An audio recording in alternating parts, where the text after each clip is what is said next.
আসসালামু আলাইকুম, সবাইকে স্বাগতম কেমিস্ট হাব এনইউ চ্যানেলে। তোমরা দেখছো অনার্স প্রথম বর্ষ নতুন সিলেবাসের নন মেজর ফিজিক্স 2 এর ক্লাস। আজকে আমরা দ্বিতীয় অধ্যায় শুরু করতে যাচ্ছি। তো তোমরা সকলেই জানো যে আমরা হচ্ছে নন মেজর ফিজিক্স 2 এর সম্পূর্ণ ফ্রি, পুরো পেইড ব্যাচটাকে সম্পূর্ণ ফ্রিতে হচ্ছে আমরা ক্লাস আকারে ইউটিউবে দিয়ে দিচ্ছি। এবং তোমরা যারা নন মেজর নিয়ে বা নন মেজর ফিজিক্স নিয়ে যারা চিন্তিত, তাদের চিন্তার অবসান ঘটাতেই মূলত আমাদের এই উদ্যোগটা নেওয়া।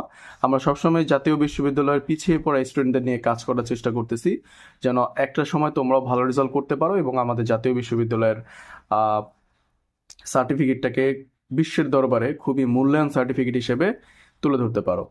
সো কথা না বাড়িয়ে আজকে শুরু করতে যাচ্ছি অধ্যায় 2 এর নাম হচ্ছে ক্যালোরিমিতি।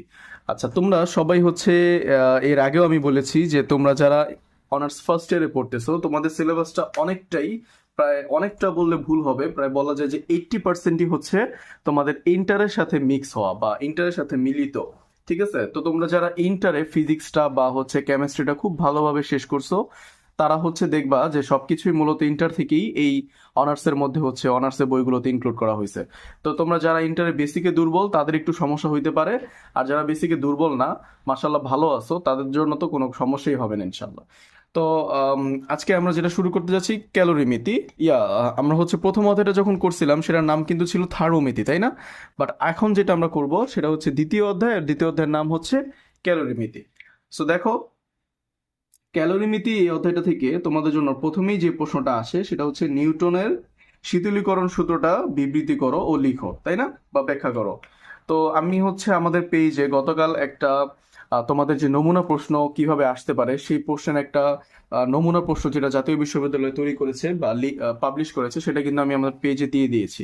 তো যারা এখন আমার পেজটি ফলো করে নাই, সেই পেজটি ফলো করে রাখো। তোমাদের জন্য সব উপকারী জিনিসগুলো আমরা পেজে আপলোড করে থাকি। কেমিস্ট হাব এনইউ তোমরা ফেসবুকে যে সার্চ করলেই পাবা, অথবা ডিসক্রিপশন বক্সেও লিঙ্ক দেওয়া আছে, সেখানে যে সরাসরি পেজটি পেয়ে যাবা। পেজটি ফলো দিয়ে রাখো, বন্ধুদের ইনভাইট করে রাখো।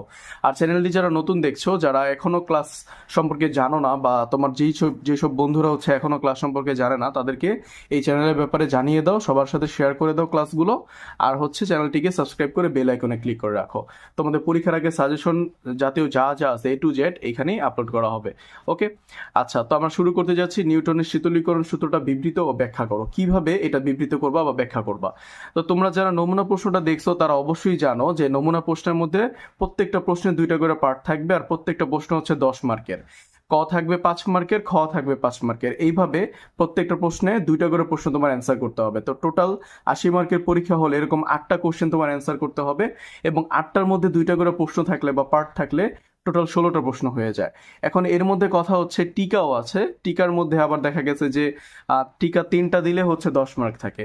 তো এইভাবেই মূলত তোমাদের কোশ্চেনগুলো সাজানো হবে ফাইনালে। সো আমরা ওই আলোকেই হচ্ছে নোটগুলো রাখার চেষ্টা করেছি, যে এই নোটটা হুবহু তুমি যদি কপি করো, তাহলেও যেন তোমার 5-এ 5 পাওয়ার মতো একটা অ্যাবিলিটি থাকে। বা স্যাররা তো কখনোই মূলত 5-এ 5 দেন না, তারপরেও যদি এরকম স্ট্যান্ডার্ড ওয়েতে লিখো, তাহলেও হয়তো তোমার 5-এ 4.5 পাওয়ার হলেও তোমার হচ্ছে একটা সুযোগ থাকবে ইনশাআল্লাহ। তো দেখো, এখন আমরা এই নিউটনের শীতলীকরণ সূত্রটা কিভাবে ব্যাখ্যা করব সহজে, একদম বই থেকে নোট করে। দেখো, বিকিরণ প্রক্রিয়ায় কোনো বস্তুর শীতলীকরণের হার বস্তু এবং পরিবেশের উষ্ণতার পার্থক্যের সমানুপাতিক। আমি আবারও বলছি, এখানে প্রক্রিয়াটা কোনটা? এখানে প্রক্রিয়াটা হচ্ছে বিকিরণ প্রক্রিয়া। হ্যাঁ, তো বিকিরণ প্রক্রিয়াটায় কোনো বস্তুর শীতলীকরণের হার ওই বস্তু এবং পরিবেশের উষ্ণতার পার্থক্যের সমানুপাতিক। তোমার কাছে ধরো একটা বস্তু আছে, সেটা হইতে পারে 1 কাপ চা, অথবা হইতে পারে তোমার কাছে 1 কাপ শরবত আছে। তো যেটাই হোক, মানে ধরো তোমার কাছে গরম কোনো একটা বস্তু আছে, সেই গরম বস্তুটাকে তুমি হচ্ছে শীতলীকরণ করবা, তাই না? এই শীতলীকরণ করবা, এই শীতলটা কিভাবে সে হবে, শীতলটা হবে কিভাবে, সেটা ওইটার হারটা হচ্ছে ওই বস্তুটা যেটাকে তুমি শীতল করতেছো সেটা এবং তার যে পরিবেশ আছে, মানে সে কোন পরিবেশ আছে, তোমার রুম টেম্পারেচারে আছে, নাকি ওই বস্তুটা হচ্ছে তোমার কোনো ইয়াতে আছে, কি বলে, চুলার মধ্যে আছে, বা গরম কোনো কিছুর মধ্যে আছে। ওই বস্তুটা এবং পরিবেশের উষ্ণতার পার্থক্যের সমানুপাতিক, অর্থাৎ পার্থক্য যত বেশি হবে, উষ্ণতাও কি হবে, তত শীতলীকরণটা তত স্লো হবে। আবার পার্থক্যটা যত মনে করো তোমার হচ্ছে কম হবে, শীতলীকরণটাও কি হবে, তত দ্রুত হবে।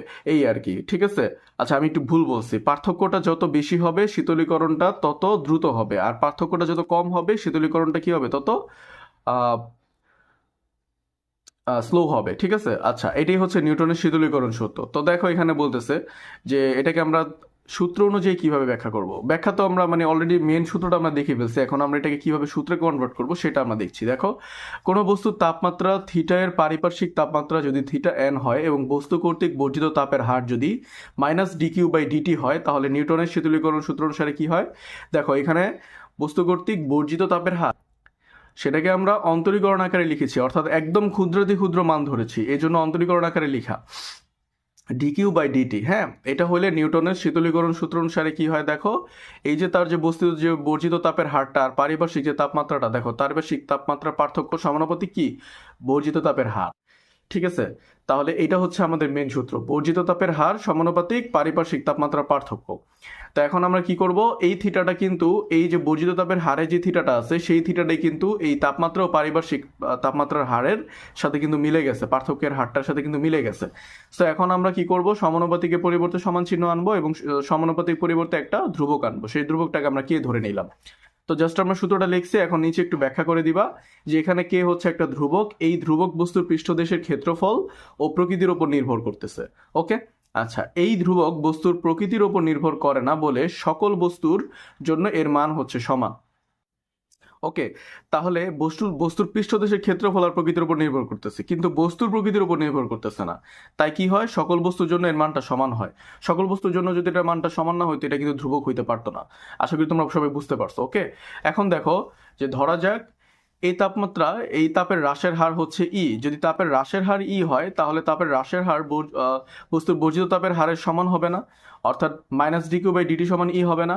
আবার একইভাবে এটা সমান যদি ই হয়, তাহলে আমরা জানি যে এটা সমান হচ্ছে এইটা, তাহলে এটা সমান ই হইলে আমরা কি বলতে পারি? ইটা কি এটারও সমান না? ওকে, আমরা এটার তিনটাকে একসাথে লিখতে পারি না?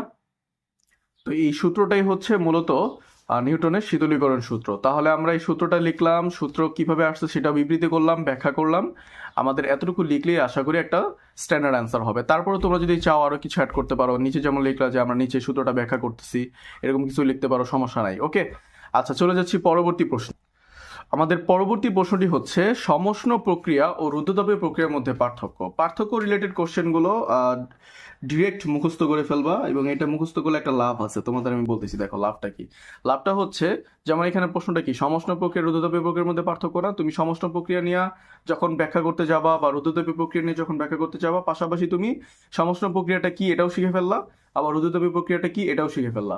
ঠিক আছে, এটা শেখাও হয়ে গেল। তো তোমাকে পরবর্তীতে যখন সমষ্ণ প্রক্রিয়া নিয়ে প্রশ্ন করবে, তখন তুমি হচ্ছে চাইলে এই বেসিকটা উল্লেখ করে দিতে পারো। আবার রুদ্ধতাপীয় প্রক্রিয়ার ক্ষেত্রেও সেম ইস্যু হবে, আবার দুইটার মধ্যে তুমি পার্থক্য শিখে ফেলতে পারলো। তাহলে আমাদের এখানে কয়টা টপিক কমপ্লিট হচ্ছে?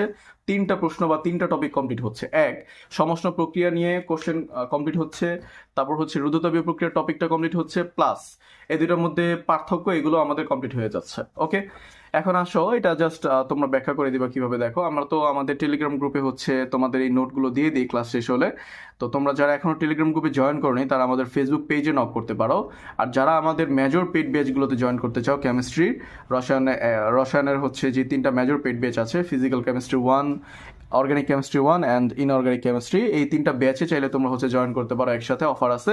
তো তোমরা আমাদের হোয়াটসঅ্যাপে মেসেজ করবা অথবা হচ্ছে আমাদের ফেসবুক পেজে মেসেজ করবা। ওকে, দেখো সমষ্ণ প্রক্রিয়াটা কি?